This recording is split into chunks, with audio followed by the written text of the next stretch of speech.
So, do you think we should kick off, folks? I think so. Why not? Yeah, Yeah, Yes. yeah. let me just introduce us. Obviously, I'm Carl. I head up our team, who are all with you today on Impact. Helen Campbell and Penny Court. We're delighted to be with you again. Just before we start, actually, we just want to touch on something that's been quite significant for us. Um, we've never had an experience in work quite like the one that we had less than an hour ago, or just about an hour ago. As you know, Moore Kingston Smith is part of a wider global group, and that global group has its own structure and so on, but it has members across the world. And we've just been in a session with our Ukrainian colleagues, just something like 600-700 of our colleagues across the world have just had a connection with our colleagues in Ukraine, and it was quite something. Actually, it was more than moving. Just to be part of that. We spoke to colleagues directly from Kiev and Odessa, and it's just quite amazing just how they're coping with what's going on.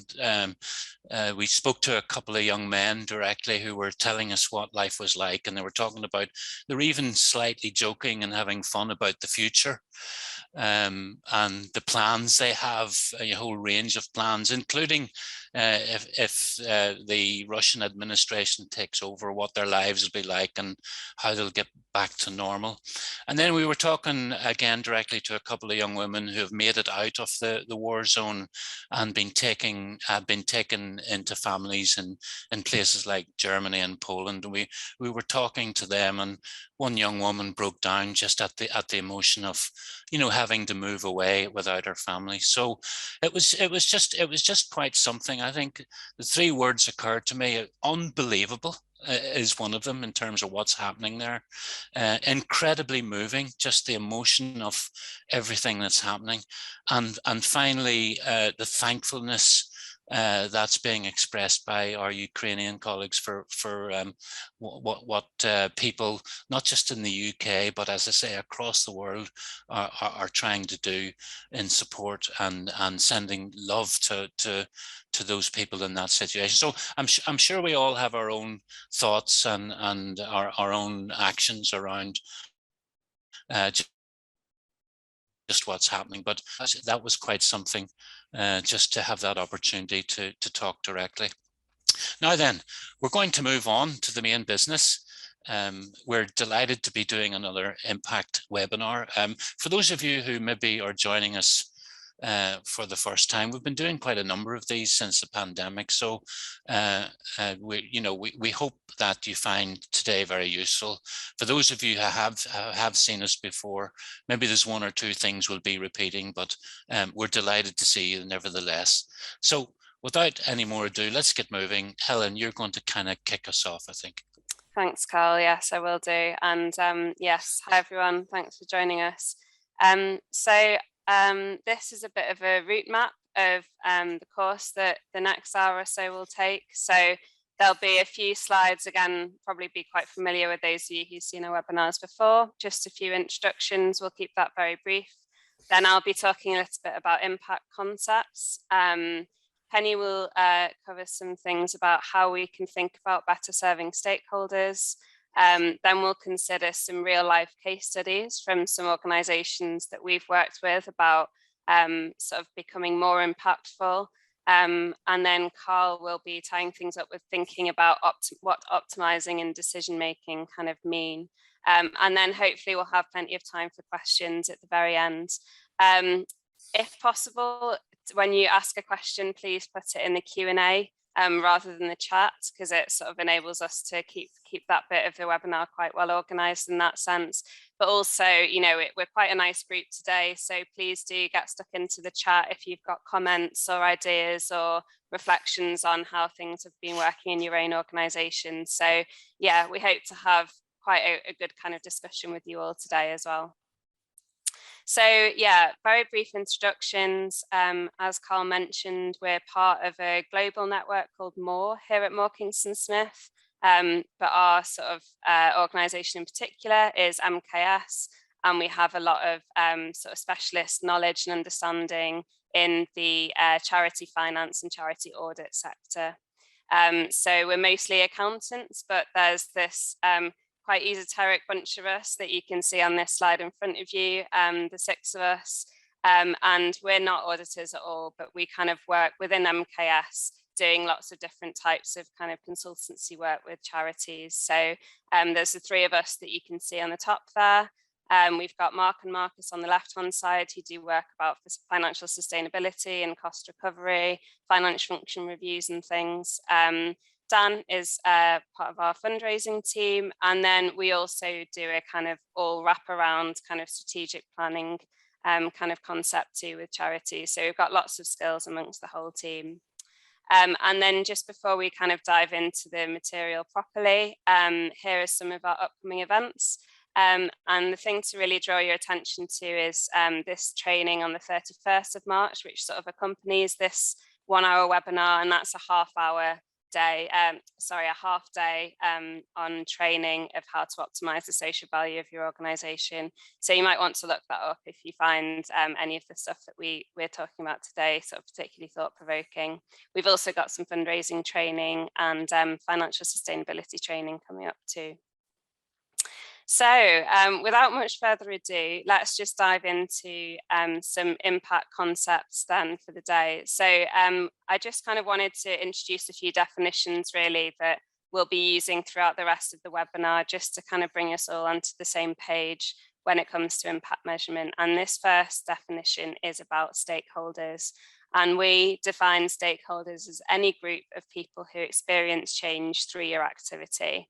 And as you'll see a little bit later, that's a really important concept when we're thinking about optimizing our impact, thinking about different stakeholder groups. We've got 4 different definitions here. So inputs is the word that we use to describe resources that are required to run an activity, and that might be time, it might be money, it might be sort of volunteer time. There's different types of inputs that you might want to consider. Outputs are the actual activities of a project or an organization. And then this third definition is really important for us. Outcomes are the actual changes that result of the activities of an organization. And finally, impact is thinking about the value of the change that's attributable to you.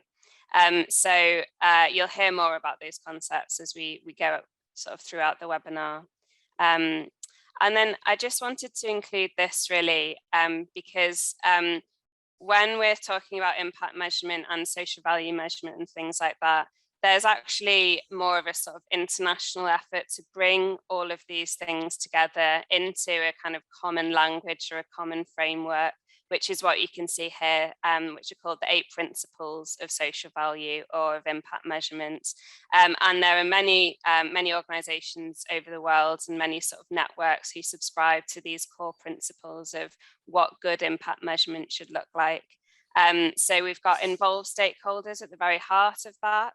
And then there's all these other sort of principles around, but as you'll be able to see, it's this kind of pink principle around the outside, which is called be responsive, which has very, very recently become the 8th principle of social value.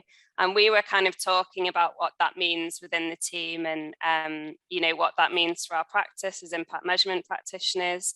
And it was that really sort of sparks our thinking about, you know, let's have a think about doing a webinar and some training and actually responding to impact measurement and impact management rather than just kind of measuring it and stopping there. And when we're thinking about this principle, be responsive, some of the kind of the sort of draft literature that's come out from Social Value International about this principle has really divided those kind of decisions about how to optimize into these 3 different levels for organizations, which is quite an interesting kind of structure to operate within. So at the top level, we've got strategic decisions. And this is all about setting goals in alignment with societal goals. So, you know, probably one of the things you'll be thinking of there might be the Sustainable Development Goals, for example. So on a strategic level, which goals are we really, really trying to align ourselves with? That's that kind of level. One level down, we're thinking about on a sort of tactical level, what activities will really help us to achieve those kind of strategic goals. And then one level down from that is the more operational kind of level and the more operational decisions, where we're thinking about what improvements can we make to our existing activities to make sure that we're optimizing our social value. So I thought that was quite a sort of interesting structure to introduce here, really, for the kind of the context of the rest of the webinar. And I'll hand over to Penny. Thanks, Penny. Thanks, Helen. Hi, everyone. Yes, so as Helen mentioned, I'm going to spend the next few minutes talking about how we can better serve our stakeholders, and particularly focusing and putting this in the context of effective and meaningful stakeholder engagement. Thanks, Helen. So just reminding us of this first principle, Helen spoke through very briefly. Of course, we don't have time to go into all of the principles in detail, but those 8 principles of social value, which are internationally recognized. And of course, this first one, you know, it's no mistake that it's right at the center, because involving your stakeholders really should be the backbone of any and every impact measurement and management process that you go through. On to the next slide. I think it's the poll next. Yes. So before I move on, I'm going to launch the poll, and here it is. So the question is, do you engage with your stakeholders to gather impact data and information? So often, occasionally, or never. And I'll just leave that up for another 15 seconds or so. Results are coming in, and I'm going to end the poll and then share the results. So most people are saying that you do gather impact data and information, which is really good. No one's saying that they never do, so that's great news. But most people are saying that they do it occasionally, and about 28% are saying that they do it often, which is not bad. So I'm going to stop sharing. Hopefully that comes off your screen as well.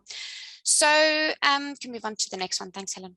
So kind of wanted to ask that question for 2 reasons. One, to really see where you're at and, you know, benchmark yourself and see what the trend is, but also it helps to lead nicely onto the next set of slides and what I want to talk to you about, which is about meaningful engagement with stakeholders. Because a lot of organizations may well be talking to their own or interacting with their stakeholders on one level, but it's really important to be doing this meaningfully. And linking that to what Helen was saying around decision making and the importance of decision making.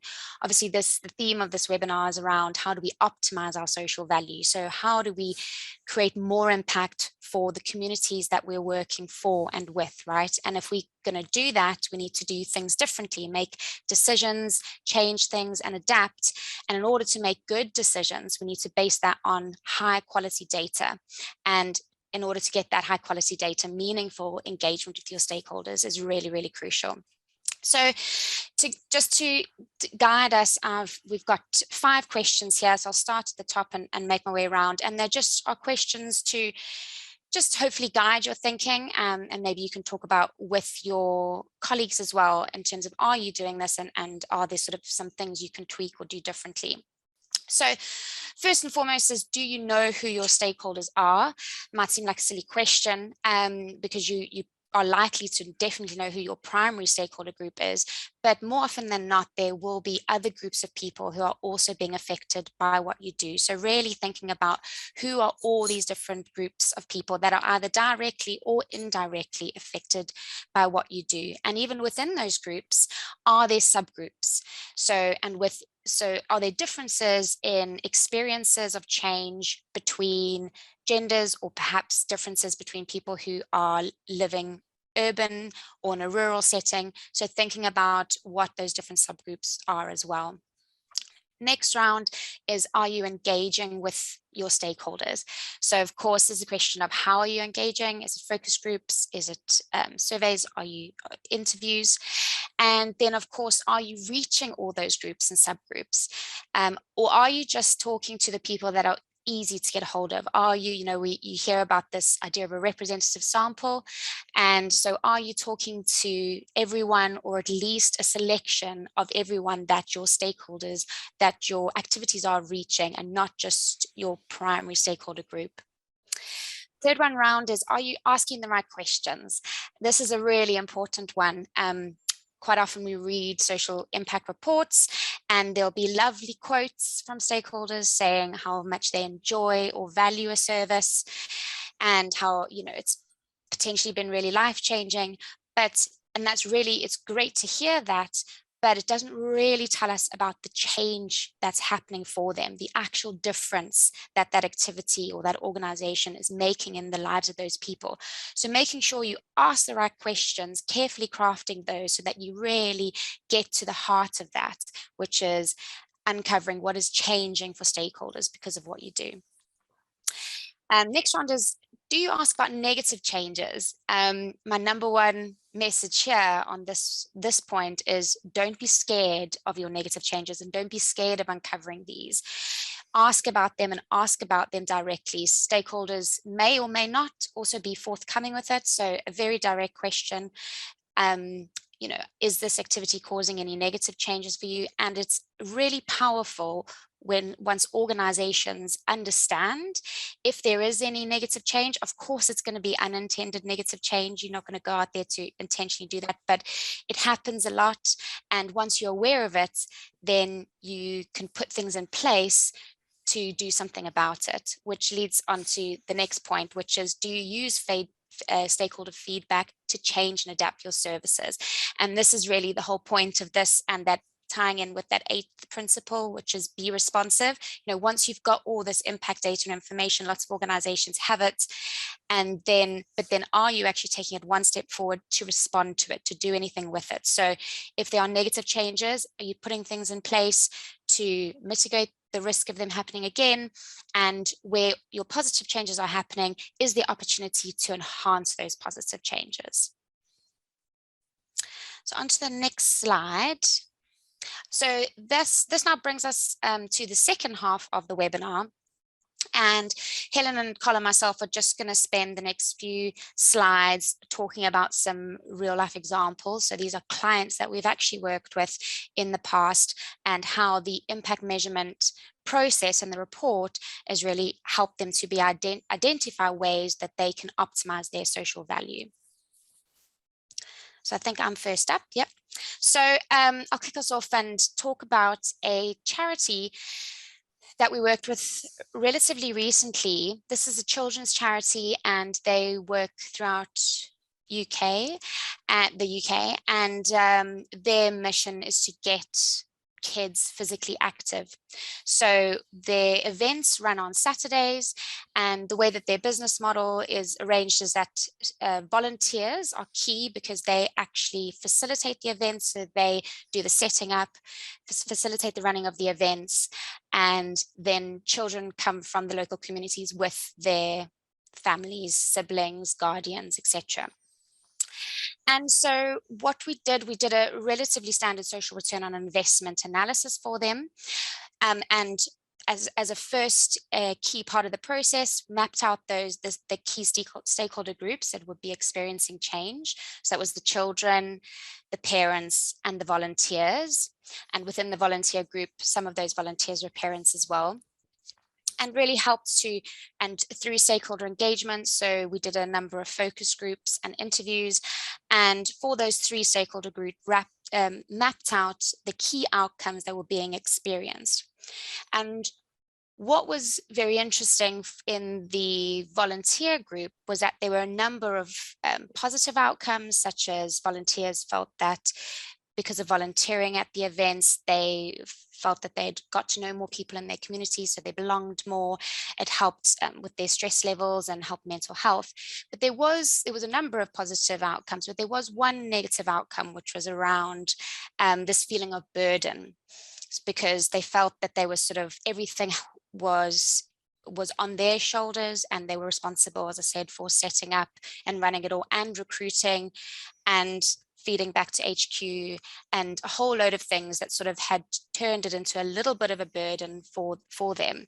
So when we fed this back to the charity, and actually I had a conversation with the MD quite recently on this, and I said to him, what was the most useful part of the report and the process for you?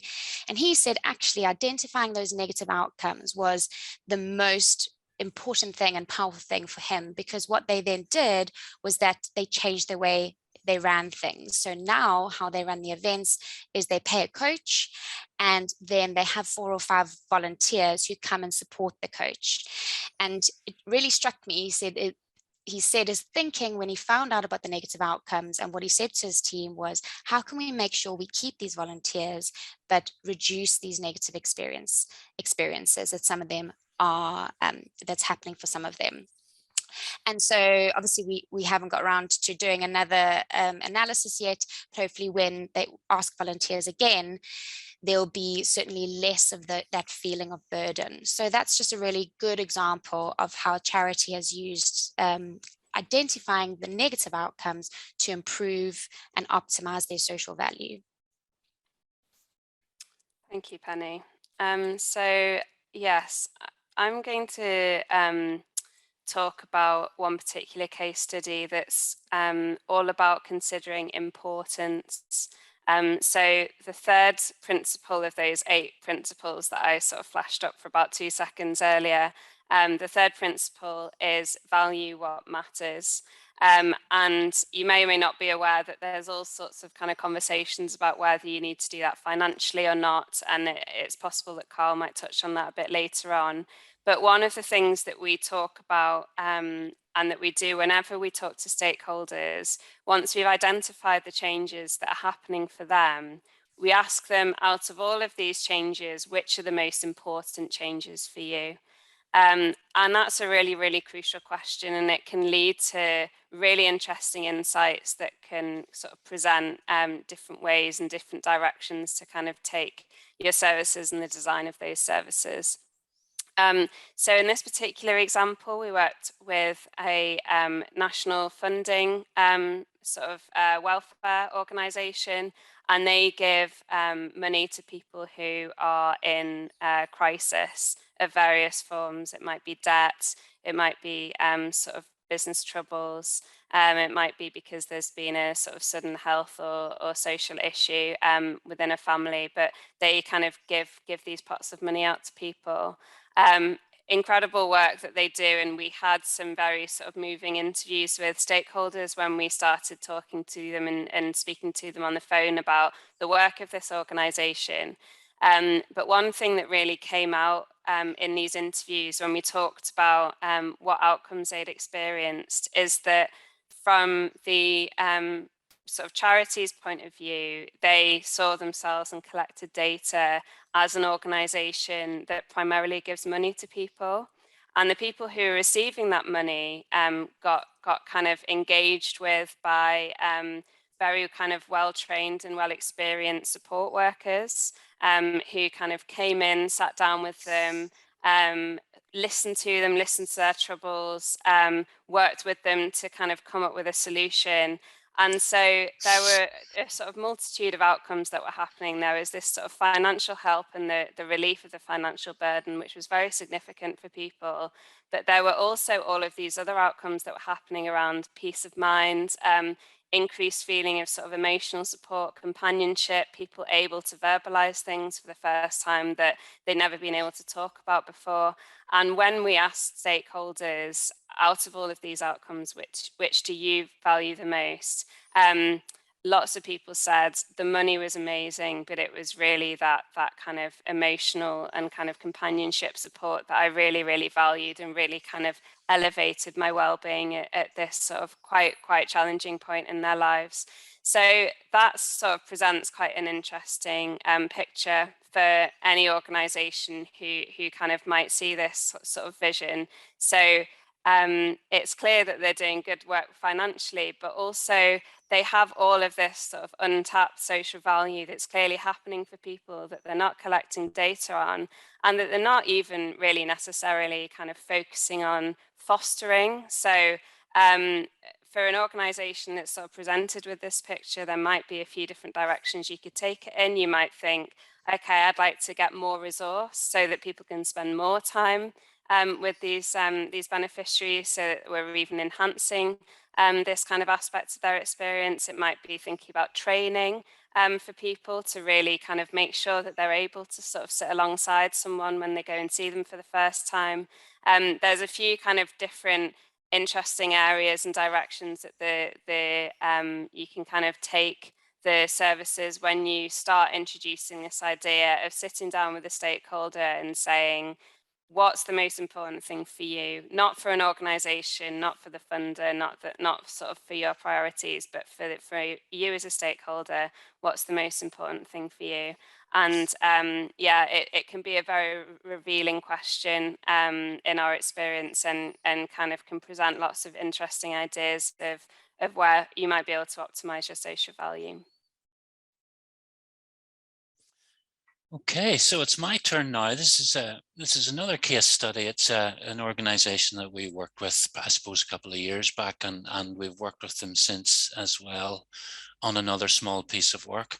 And it's essentially an organization that is, if you like, arts, culture, performance based, but it's very much aligned with a training course for young disabled adults who are transitioning into the adult world, if you like. So it's, you know, it's a college-based course. It's around the arts and performance to allow people to develop their creativity, but also has very strong kind of social life skills and employment skills elements to the training. So our key task, if you like, was looking at what's really changing for these young adults when they're moving through the course and thinking about moving out, potentially living independently in the world, moving, you know, and all that entails moving away from the parental home and so on. And so we were looking at change for students.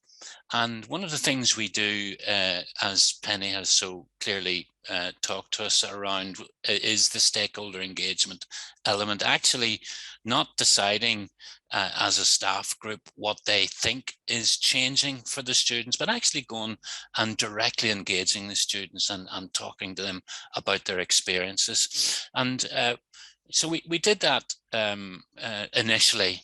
And we're talking to these students, but we also wanted to talk to the parents about their view of what was changing for their loved ones. So we were getting a sort of a dual hit, if you like, in terms of getting at the idea of change.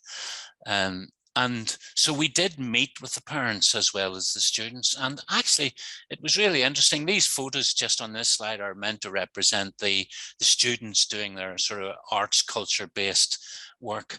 And also the parents who were beginning to actually express concern in the meeting we had with them about some of the issues around the sort of the college communication structure with them as a group of parents. So, you know, it was really interesting. Here we were trying to get at what's changing for students, but there was something emerging about the parents also having some experience of change.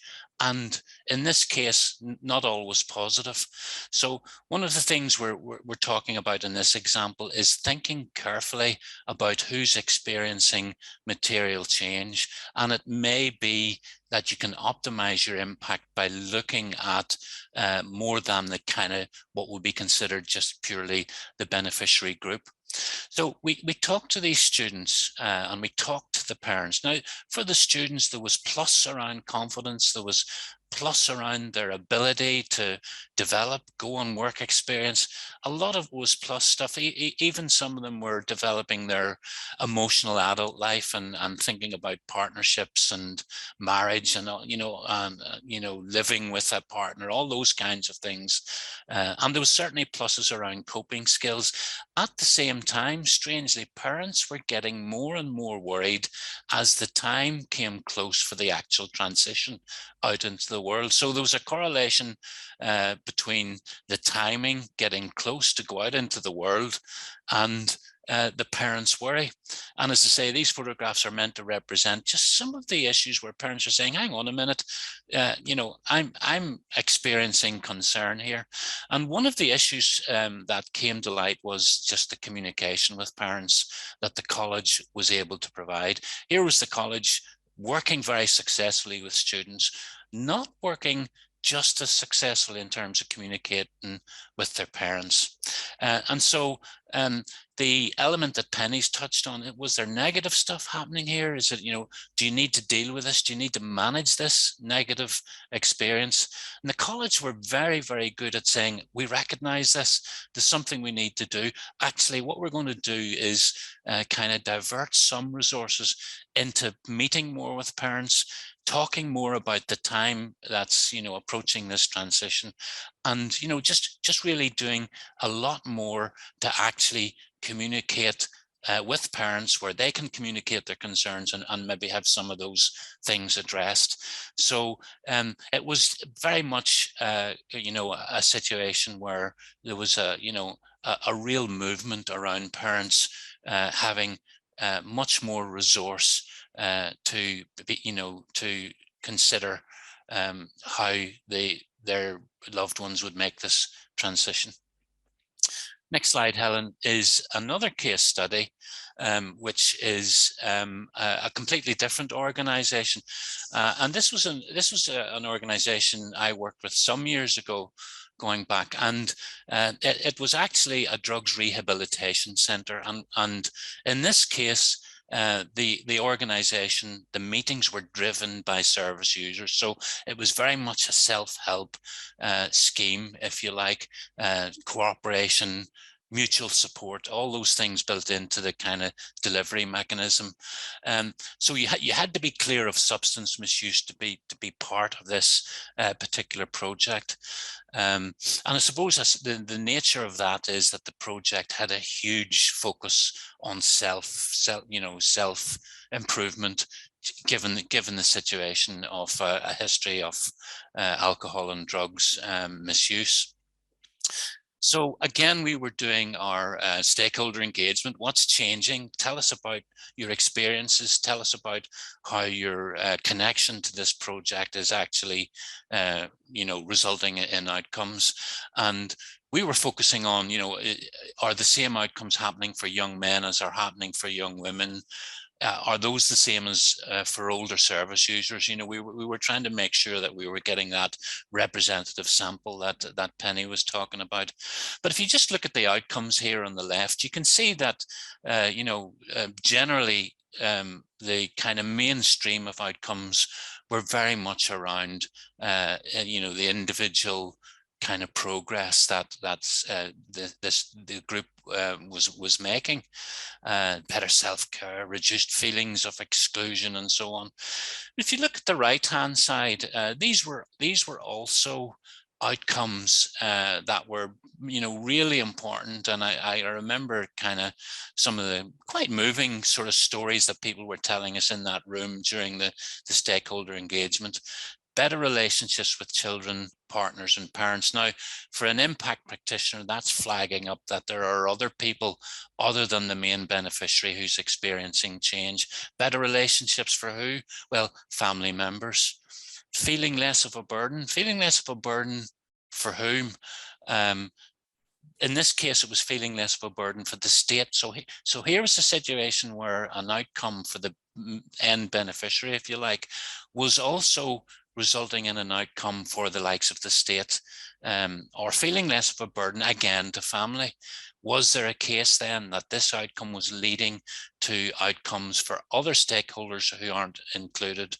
So it's a bit like the previous example, in the sense that who else is experiencing change. The previous example was very much a stakeholder group that we were talking to. But in this case, perhaps we weren't engaging with all the stakeholders who were potentially experiencing material change. So it's just really addressing the fact that when you're doing impact study and you want to optimize impact, it's really important to make sure you have the range of people who are likely to experience material change, able to be seen as a parent again. That was again a moving story of someone who had lost the respect of children, but was beginning to get that back, able to provide support to others again.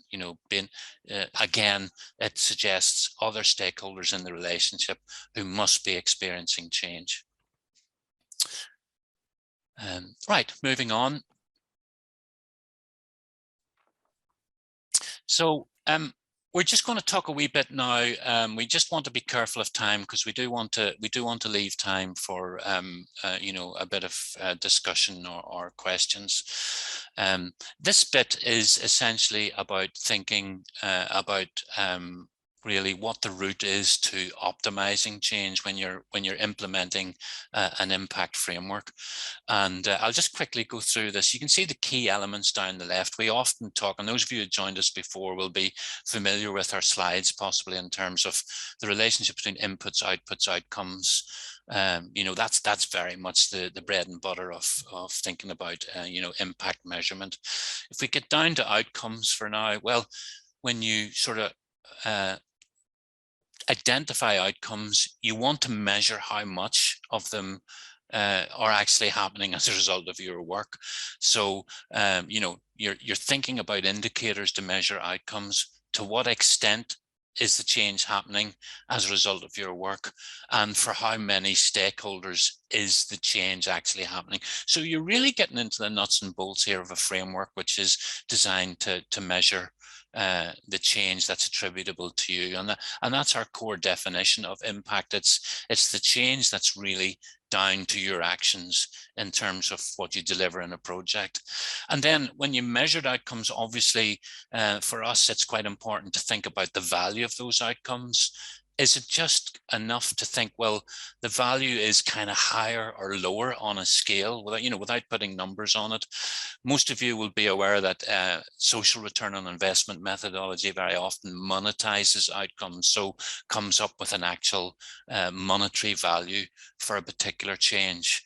And whichever route you go down, I mean, we have done work which uses both of these options.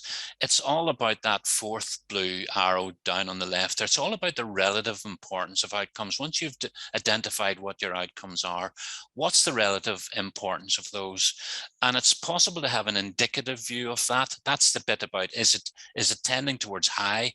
Is it tending towards low? And you can base some strategic decisions on that, mostly if they're internal decisions, really around thinking about how you develop future delivery. Or is it a return on investment kind? Do you want to be able to monetize outcomes so that you can know that the money that you're investing in making those outcomes happen creates a particular return and creates a ratio of return? Either way, and as I say, those are two potential routes. Either way, you're ending up very much in moving towards a strategic view. So as this slide says, it's more than outcomes. You need to measure them. There needs to be some aspect of value, but you're really moving to a point where you're actually having information which can allow you to make decisions. Next slide, please. So an indicative view of change, and I'm just keeping an eye on the clock, an indicative view of this, typical of the kind of indicative view of change, which leads us to think about whether or not a particular outcome, in this case, has low, medium or high impact.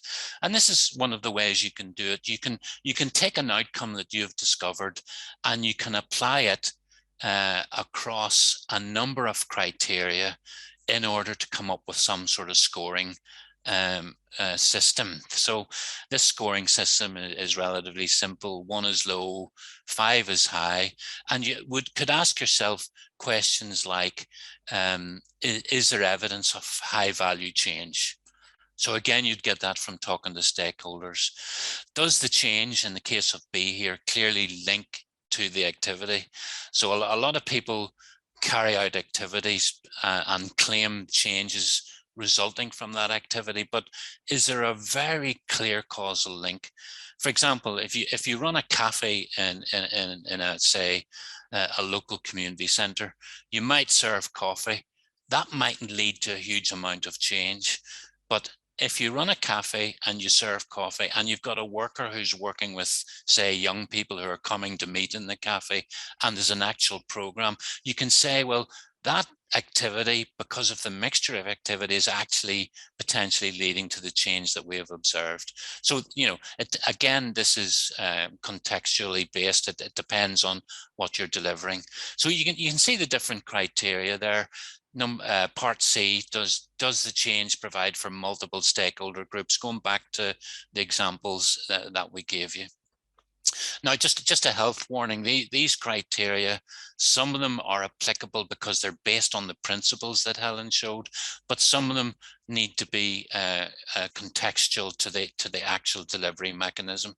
But you can see that, this simple traffic light system, if you're getting good scores across the criteria, then you're getting into the sort of traffic light green, where you can say, well, that could be leading to sort of high impact or not so high impact. It might be low impact. And that's an indicative view of change, which doesn't actually go as far as using financial proxies to actually monetize outcomes. Next slide. So if you do go ahead and monetize outcomes, this is the kind of information that you can end up with. I'm not going to dwell too much on this, but it's just to show a contrast, if you like, from the previous slide. In the previous case, you're talking about high, medium, and low impact. And is that sort of general view of the world, is that good enough for you to make strategic decisions on? Or do you need this type of thing? This is an actual example where we were working with different organizations who were using a community center. And on the left-hand side here, because you've monetized the different outcomes and you've set them against the cost of creating the outcome, you're able to actually express in an SROI analysis the actual percentage of change, the value of change percentage that's accrued to the different groups, experienced by the different groups. The chart on the right-hand side, similar. It's about outcome share by stakeholder group per head. Quite simply, that's the left-hand data transferred into a view per head, where you have bigger sizes of groups or very small sizes of groups. The left-hand sort of information can be skewed a little. So these two things together can show you that, for the money that you're putting into the work you're doing, the impact could result in, for example, an amount of money. In this case, it's £660 for a particular group that you're working with per head. So that's the kind of contrast between the two approaches. But I think the most important message in terms of optimizing impact is to be able to have information that is allowing you to make a strategic decision. And that's our last slide here. Before we sort of move on to maybe a few questions and discussion. So the indicative view is good enough. The social return on investment certainly gives you more detail, but they both could lead into this kind of strategic view of the world. So it's not just about measuring the impact world often talks about, it's not just about measuring, it's also about managing your impact or maximizing your impact. So if you come across an area where you have high impact, that's great, you know, thumbs up to that. And but that then is kind of informing the kind of discussion about whether or not you should you know, continue to put the resources into that. And few people are happy to leave it at that. You can review efficiency at this point. So we've got high impact. We work hard, we put resources into this, we've got high impact. So in other words, the people that we're working with are experiencing outcomes of high value to them. And so the question for the organization strategically is, can you actually achieve those same things for less cost? For example, is there a different way of doing things? On the other side, where you've got low impact, this again can be very useful, because, you know, how many organizations do you know that continue to do the same thing just because they've always done it? So the question is, if it's low impact, do you discard the activity? Not every low impact activity needs to be dispensed with. However, I think we've worked in the past with a large national organization that runs charity shops. Now, there's not a lot of impact created by someone going in and buying something secondhand in a charity shop, but it might actually be resulting in valuable income that you're using to actually fund other elements of your service that does have high impact. So, as I say, the question is, if it's low impact, should we continue it? There has to be a reason that we continue an activity that results in low impact. And then finally, just looking at the medium impact, this is kind of the area for improvement, isn't it? It's neither low, it's not hitting the high bit yet. Is it trending low? Is it moving towards low, or is the journey towards high? If it's trending low, how can we improve it? Or do we give up and let it flow into the low impact area? If it's trending higher, then yeah, again, how can we improve the activity? How can we improve the delivery mechanism to actually reach and attain more outcomes? So, you know, our discussion today, optimizing impact, thinking about different ways that make sure that you capture different impact, measuring it, potentially valuing it. You need to think about the whole area of what are the most important outcomes from the point of view of your aims and mission as an organization. How do you value that stuff? And finally, taking decisions for the future. That is incredibly important in terms of future resourcing. I think that's all I want to say on that. And we're into this last area of, you know, whether or not there are any questions. Have we picked up, while I've been talking, have we picked up any questions in the chat? There's nothing that's been posted in the chat or the Q&A. So perhaps you've all just been enthralled by us. But please do feel free to, you can unmute, I don't know if you can unmute yourself, but you could raise your hand and we could unmute you, or type a question. That would be great, actually. So if anyone is brave enough to speak out loud, or otherwise pop the question on the chat or the Q&A, preferably the Q&A. Be interesting if anyone doesn't have any sort of direct questions. It'd be interesting if anyone has anything they'd like to share about their sort of experiences of trying to optimize it, or you know, is there anything that's really helped in the past when you've been trying to think about how to really improve social value? Mm-hmm. We did have a question before the webinar, didn't we? We do have a question. Yes, it was a written question, and it was to do with it's from Lanka McAlinden.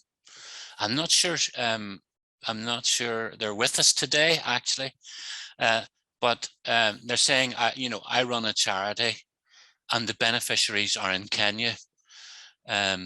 However, the pandemic made our charity very popular with volunteers, presumably locally here in the UK somewhere. So their volunteer numbers have shot like through the roof, and clearly they're creating social value for volunteers. But the funder isn't really interested in funding the work here in the UK for volunteers, because they see the end beneficiary being abroad in Canada. in Kenya. But it says here, all the funders can see is that the benefits go abroad. So is there a way that we can spell out seeking support for the UK-based operation? So yeah, that's a bit of a conundrum, isn't it? It's a bit of a problem. You go along to a charity, sorry, you go along to a funder and they say, sorry, we fund sort of outcomes for people here in this country. So it's really addressed by what we were saying earlier about who experiences change. And what the questioner here would have to do is that they'd have to sort of kind of focus on the outcomes that they're creating and measure the outcomes that they're creating for volunteers and package that as a, if you like, a discrete funding ask for work which has outcomes here in the UK. Yes, their aims and mission were about outcomes for people in Kenya, but they're actually, as a result of the pandemic, they're actually creating change and presumably valuable change for people here. So it's a bit about where we, you know, in an impact framework, you would have a line which is about the end beneficiaries in Kenya. You'd have a line which is about looking at the outcomes are being experienced by the volunteer group. And, you know, presumably this charity has a fair bit of cost in terms of managing that incredible number of volunteers. And it would be about packaging that up separately and saying, look, we create social value here for people as a result of the pandemic.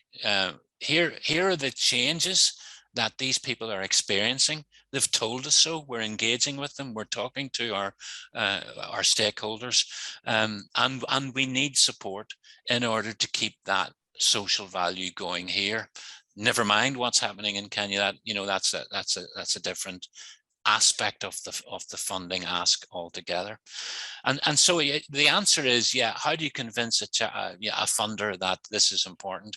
It's by showing the different outcomes that you are aligning with different stakeholders. Yeah, I totally agree with that, Carl. We've got another question in the chat here from Lindsay. He's asked, is there an optimal frequency for undertaking this kind of analysis? Which I think is interesting. For me, one of the first things I think of are those sort of three layers of decisions that I showed sort of at the very start of the webinar. You've got these sort of operational decisions, then these tactical decisions, and these kind of strategic decisions, and they almost each need to have their own sort of time span. I think when it comes to undertaking an analysis on a specific project, I would say a lot of it basically depends on the nature of the exact sort of project that you're looking at. You know, a project which works with people for 4 weeks at a time would look very different to a project that is a sort of 3-year type thing with like the kind of the college that Carl mentioned earlier. So I think a lot of it is about finding what works for a specific organization. And we're also aware that, you know, a lot of charities view impact measurement as more of a burden than more as an opportunity. So there's obviously always a balance to be made. But yeah, I think unfortunately it's a bit of a cliche, isn't it? But it's probably sort of how long is a piece of string in terms of it needs to fit the right kind of life cycle of that project in particular. And also with kind of funders' boundaries too. I was talking to a charity recently who was saying that, you know, they really struggle because the fundraising people apply for funding, design the project, apply for funding, the funding comes in, and then the project was designed without any impact measurement sort of implicated, and it's sort of handed over to the operational people who then have to work with this and haven't kind of designed it with impact at its heart from the beginning. So there's probably another sort of element in here as well about making sure that those kind of communication sort of portals are remaining open between different teams that sort of operate within different parts of each charity, I think. Great. Okay. Well, I don't see that we've got any more questions. I'm hoping that people have got, you know, something out of those few areas that we've looked at today. A few people have left us, and we're just about up against time. One of the things we wanted to do was just to remind you of the other things we're doing. There's a fair amount in a webinar, but it is limited, isn't it, by its nature. We are running a training course. It's on the 31st of March, which is looking very much in more depth at how you do this sort of thing, the nuts and bolts of the methodology. Similar themes around maximizing impact, but how you go about doing it. And I think we've got the information at the beginning of the webinar on that. But if you feel you're able to, be in a position to dig into this stuff in more depth, then we've got a paid seminar that you can tune into and register. So we encourage you to do that if you're at the point where you think that would be very useful. Anything else from my colleagues before we go? Don't think so, no. No, well, thanks for joining us today. It's another one in the series. Someone asked at the beginning, will we send out the slides? The answer is yes. We'll send out you a version of today's slides, and that will include the things that are coming up that both the impact team and our wider colleagues in the not-for-profit advisory section are doing over the next few months. So thanks again. Thanks for joining, and enjoy the rest of your evening. Thanks, everyone. Take care. Thanks. Bye.